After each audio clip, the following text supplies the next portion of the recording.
మోకాళ్లలో గుజ్జును పెంచి నొప్పిని తగ్గించి సర్జరీని దూరం చేసే freedom walk. Welcome to Suman TV. నేను మీ నవీన్. ప్రస్తుతం నేను వచ్చేసేసి ఆంధ్రప్రదేశ్ శాసనసభ దగ్గర అయితే ఉన్నాను. సో చంద్రబాబు నాయుడు గారు ముఖ్యమంత్రి హోదాలో మళ్ళీ ఇక్కడ అడుగు పెట్టబోతా ఉన్నారు. మనతో ఉన్నారు సీనియర్ జర్నలిస్ట్ విజయ్ గారు. ఒకసారి ఈ అనాలిసిస్ చూద్దాం. ఎందుకంటే ఎక్కడైతే అవమానం జరిగిందో మళ్ళీ అక్కడే ఆయన ముఖ్యమంత్రి హోదాలో రావడంపై ఇక్కడ ప్రజలు ఏమనుకుంటా ఉన్నారు, అదేవిధంగా అనాలిసిస్ కూడా చూద్దాం. సార్ నమస్తే అండి విజయ్ గారు. నమస్తే నవీన్. ఏంటి సార్ మొత్తానికి ఎట్లా చూడొచ్చు ఈ విజయాన్ని? అదేవిధంగా అసెంబ్లీలోకి మళ్ళీ ఒక అడుగు పెట్టబోతా ఉన్నాడు, ఏ విధంగా ఉంటుంది? నవీన్, ఇదే అసెంబ్లీని అసలు రాష్ట్ర విభజన జరిగిన తర్వాత మనకి ఎలాంటి బిల్డింగ్స్ లేవు. అప్పటి వరకు హైదరాబాద్లోనే అసెంబ్లీ ఉన్నింది. కొన్ని రోజులు అక్కడ 2014 తర్వాత గెలిచిన తర్వాత కొన్ని రోజులు అక్కడ తాత్కాలికంగా ఉన్నటువంటి ఒక అసెంబ్లీలో సమావేశాలు జరిగాయి. ఆ తర్వాత అక్కడి నుంచి ఇక్కడికి వచ్చిన తర్వాత చంద్రబాబు నాయుడు గారే ఈ తాత్కాలిక అసెంబ్లీ అయితే ప్రస్తుతానికి చెప్తున్నారో ఇదే అసెంబ్లీని పూర్తి స్థాయిలో ఆయన రెడీ చేసినటువంటి పరిస్థితి.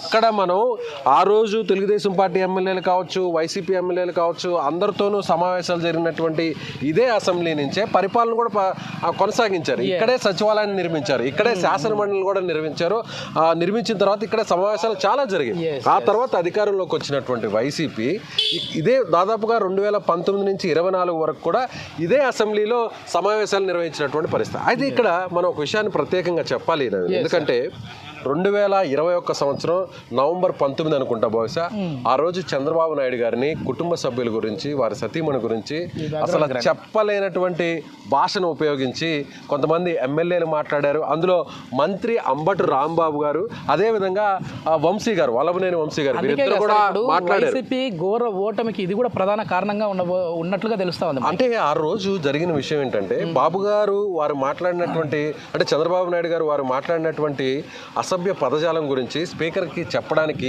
ఆయన ట్రై చేస్తుంటే ఆయన కనీసం మైక్ కూడా ఇవ్వకుండా కట్ చేసినటువంటి పరిస్థితి. అప్పుడు ఆయన ఒక శపథం చేశారు, ఇది గౌరవ సభ కాదు, ఇది కౌరవ సభ, ఈ సభలో నేను ఉండను, నేను తిరిగి ముఖ్యమంత్రిగానే ఈ సభకు హాజరవుతానంటూ కూడా ఆయన ఒక శపథం చేశారు. దాదాపుగా 2.5 సంవత్సరం అవుతుంది. సో మళ్ళీ ముఖ్యమంత్రిగా తిరిగి ఇదే అసెంబ్లీలోకి చంద్రబాబు గారు ఆయన ఒక సగర్వంగా అడుగు పెట్టబోతున్నారు. అందులోనూ ఎవరు ఊహించని భారీ మెజారిటీతో అడుగుపెట్టారు. అదే సార్, ఇప్పుడు ఏంటంటే క్వశ్చన్ కూడా, ఇప్పుడు వైసీపీకి అసలు ప్రతిపక్ష హోదా ఉన్నట్ట లేనట్ట? ఖచ్చితంగా ఉండదు నవీన్. ఎందుకంటే ప్రతిపక్ష హోదా కావాలంటే 18 మంది, 175లో 18 మంది ఎమ్మెల్యేలు ఎవరైతే ఆ పార్టీకి వస్తాయో, ప్రత్యర్థి పార్టీకి వస్తాయో, ఆ పార్టీకి ప్రతిపక్ష హోదా ఉంటుంది. ఓవైపు కుడివైపున స్పీకర్కి ముఖ్యమంత్రి కూర్చుంటే, ఎడమవైపు ఉన్నటువంటి ఏదైతే చైర్ ఉంటుందో ఆ చైర్లో ప్రతిపక్ష నాయకుడు కూర్చుంటారు. కానీ ఈసారి ఆ పరిస్థితి కనిపించదు. ఎందుకంటే వైసీపీకి ప్రతిపక్ష హోదా కూడా దక్కలేదు. కాబట్టి ఖచ్చితంగా ప్రజాస్వామ్యాన్ని గౌరవించాలి. ప్రజాస్వామ్యాన్ని గౌరవించకపోతే, చట్టాలని గౌరవించకపోతే, చట్ట సభల్ని గౌరవించకపోతే ప్రజలు ఎలాంటి తీర్పిస్తారో ఇప్పుడు మనం చూసాం. అయిపోయింది సార్. ఇక్కడ వచ్చేసేసి ఒకప్పుడు అసలు ఎవరిని కూడా రానిచ్చే వాళ్ళు కాదు. సో మీడియాని కూడా లోపలికి అలౌ చేసేవారు కదా. ఇక్కడ మీడియా సమావేశం అయితే అవుతా ఉన్నది. సో అంతకు మించి లోపలికి అలౌ చేసేవారు కదా. ఇప్పుడు వచ్చేసి సందర్శకులు కూడా ఎక్కువ వస్తా ఉన్నారు. టీడీపీ కార్యకర్తలు నమస్తే. ఏం బాబాయ్, ఎట్లా అనిపిస్తా ఉంది ఇక్కడ వచ్చి చూస్తా ఉన్నారు? పచ్చూరు మండలం వీర్నపాలెం 83లో ఎన్టీ రామారావు గారు పార్టీ పెట్టినప్పుడు 40 రూపాయలకి జెండా కొని నేను మా ఊర్లో బాటా. ప్రకాశం జిల్లా పరచూరు. ఎవరికి తెలియదు. ఎమ్మెల్యే ఏలూరు సాంబశివరావు. నేను దేశం, నా పేరు సాంబయ్య. ఎవరికి తెలియదు. 40 రూపాయలు పెట్టి జెండా కొనుక్కొచ్చి బాటా. అక్కడి నుంచి మేము టీడీపీ పార్టీ, ఎన్టీ రామారావు వచ్చిన కాడి నుంచి. తర్వాత ఎన్టీ రామారావు అయిపోయింది, ఆయన గతం అయిపోయింది. చంద్రబాబు నాయుడు వచ్చాడు, ఆయన్నే అయిపోయింది. మళ్ళీ లోకేష్ బాబు గారు, రాజశేఖర రెడ్డి వచ్చాడు, ఆయన అయిపోయాడు. మళ్ళీ ఈయన జగన్మోహన్ రెడ్డి వచ్చి ఇదంతా శ్మశానం చేశాడు. బొత్స సత్యనారాయణ శ్మశానం అన్నాడు. ఇది శ్మశానమా లేకపోతే ప్రజలు ఉండేదా? కళ్ళు కనపడలేదా? బోర్డు అంటున్నాడా, గడ్డి అంటున్నాడా, ఏంటంటున్నాడు? ఇక్కడ నుంచి అదే బొత్స సత్యనారాయణ అసెంబ్లీలో పరిపాలన చేశాడు. కానీ 40 సంవత్సరాల రాజకీయ అనుభవం ఉన్న ఒక నాయకుడిని ఇదే అసెంబ్లీలో 2021లో ఒక అనరాని మాటలు అని, అతని వయసుకు కూడా వాల్యూ ఇవ్వకుండా, వల్లభనేని వంశీ అనేది, కోడలు నాని అనేది, ఎవరైనా కానీ నా అన్నగారాని మాటలని, భార్యని, పిల్లల్ని, ఆడపడుచుని ఇష్టం వచ్చినట్టు మాట్లాడారు. అదే రోజు చంద్రబాబు శబ్దం చేశారు, 2024లో నేను ముఖ్యమంత్రిగా అసెంబ్లీలో అడుగు పెడతా, దమ్మున్న నా కూడా నాపుకమ్మును. నేను 2024లో ముఖ్యమంత్రి అని అడుగు పెడుతున్నాడు. వాళ్ళు 151 సీట్లతో 2019లో అడుగు పెడితే 164 సీట్లతో 2024లో అడుగు పెడుతున్నాడు. ఒక విధ్వంసం సృష్టించాడు. ఇదే 2024లో జగన్మోహన్ రెడ్డి పరిస్థితి ఏంటి అంటే చంద్రబాబు గారితో ఆ రోజు ఇదే అసెంబ్లీలో ఆ విధంగా వైసీపీ ఎమ్మెల్యేలు మాట్లాడడం వల్లే, అవమానించడం వల్లే అంత దారుణంగా ఓడించారు. అదే ఒక పాయింట్. అయితే రెండో ఒక పాయింట్, ఈ 5 సంవత్సరాలు జగన్మోహన్ రెడ్డి చేసింది ఏంది? ఏమీ చేయాల. అప్పులు తీసుకొస్తున్నాడు, బట్టలు లక్కుతున్నాడు, జనానికి ఇస్తున్నాడు. జనానికి రూపాయి ఇస్తే జనం దగ్గర 10 రూపాయలు తీసుకున్నాడు. అదేదో పాత సామెత ఒకటి ఉంది, బర్రెకి ముందు ఇంత గడ్డి పెట్టి వెనక ఎన్ని పాలు పిచ్చుకున్నా ఏమన్నదంట. ఆ బాబతలు ఈడి పరిపాలన చేశాడు. ఈడి పరిపాలన ఎవడికి నచ్చిద్ది? ఎవడికి నచ్చలా. ఆడపడుచులు వేశారు, డోక్రా డబ్బులు ఇచ్చాడు, ఏదో అమ్మ వాళ్ళు ఇచ్చాడు. ఎంత డబ్బు ఇచ్చినా వాళ్ళ ఓట్లన్నీ ఆడకెళ్ళి. ఓకే నవీన్, అంటే చూద్దాం నవీన్, కొంచెం మనం ఒకసారి లోపల చూస్తే అసెంబ్లీ అంతా ముస్తాబవుతుంది. సో తెలుగుదేశం పార్టీ అంటే కూటమి ప్రభుత్వం కొలువు తీరిన తర్వాత నేరుగా సమావేశాలు జరగబోతున్నాయి.